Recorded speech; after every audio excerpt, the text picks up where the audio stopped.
Chers amis de la radio du cinéma, nous venons de vivre une expérience de réalité virtuelle avec Mission, mais Mission à la façon de Mathias qui sera à mes côtés dans un instant. D'abord, un premier témoignage. Bonsoir, vous avez en avant-première pu vivre cette expérience de réalité virtuelle. Les premières impressions comme ça à chaud. D'abord, c'est quelque chose qu'on va se souvenir, tellement c'est immersif, tellement on est dans l'histoire.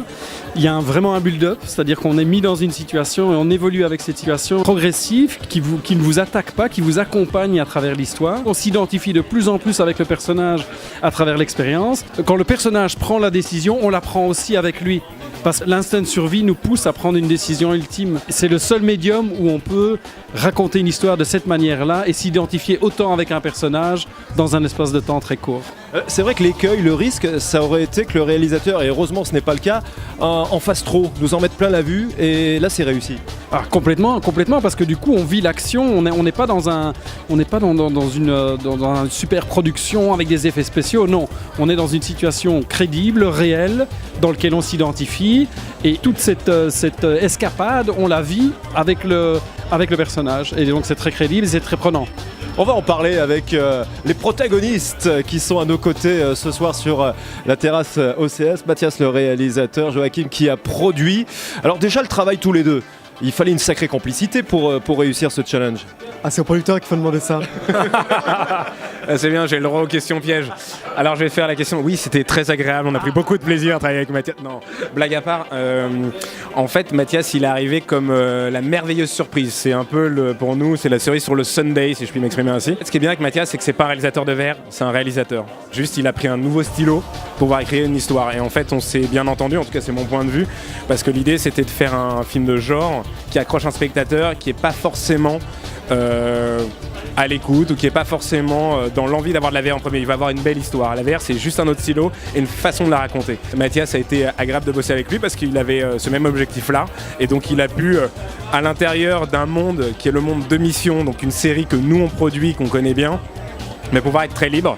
Et là, je vais lui laisser la parole parce que c'est à lui de nous dire comment il a vécu cette liberté. Mathias, comment avez-vous vécu cette liberté, Mathias ? C'était intéressant parce que quand Empreinte est venu me voir, ils m'ont dit on veut faire The Descent en VR avec Mission. Donc le challenge, il était assez génial pour moi. Je me suis dit, on va essayer de faire un film en VR qui casse tous les codes de ce qu'on a l'habitude de raconter aux spectateurs, à savoir, on peut monter un film. La caméra est une caméra, elle n'est pas un personnage.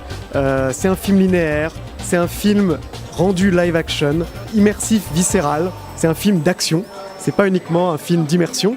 Et on a essayé vraiment de correspondre à ce genre et d'essayer de faire un film qui se passe sur Mars, avec une aventure, une temporalité linéaire dans laquelle, qui nous tient en tension tout le long, et d'essayer de voir qu'est-ce que la VR pourrait ramener dans un univers claustrophobe, qui est l'inverse de ce qu'on demande à la plupart des films de VR. Alors justement, j'en venais ça, on en parlait d'ailleurs tout à l'heure. L'erreur, ça aurait été de vouloir en mettre plein la vue.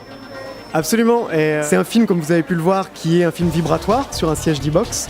La vibration, on l'avait en tête dès l'écriture du film. On essaie d'utiliser des outils qui sont des outils de l'action et presque de l'attraction, et d'être assez subtil avec, et de créer un build-up et un univers. Et en fait, c'est plus un film basé sur le personnage qu'un film basé sur des effets ou de l'action.